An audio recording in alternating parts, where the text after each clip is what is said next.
আপনি কি জানেন অন্যের উপর দেয়া অভিশাপ নিজের উপর এসে বর্তায় তথা নিজের উপর এসে পড়ে?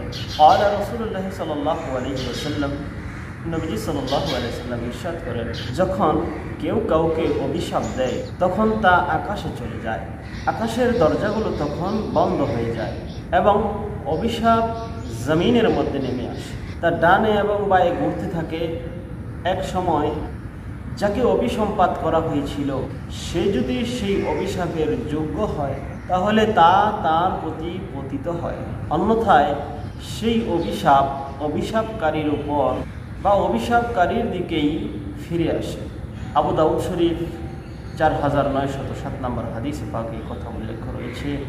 আমরা এই হাদিসে পাক থেকে জানতে পারলাম, যদি কোনো বান্দা কাউকে অভিশাপ দেয়, সেই অভিশাপ যাকে দেওয়া হয় সে যদি এই অভিশাপের যোগ্য না হয় তাহলে সেই অভিশাপ নিজের উপর এসেই দাবিত হয়।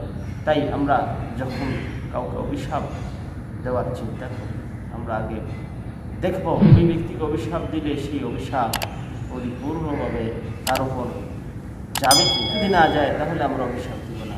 আর এমনিতে তো অভিশাপ দেওয়াটা ভালো কাজ নয়।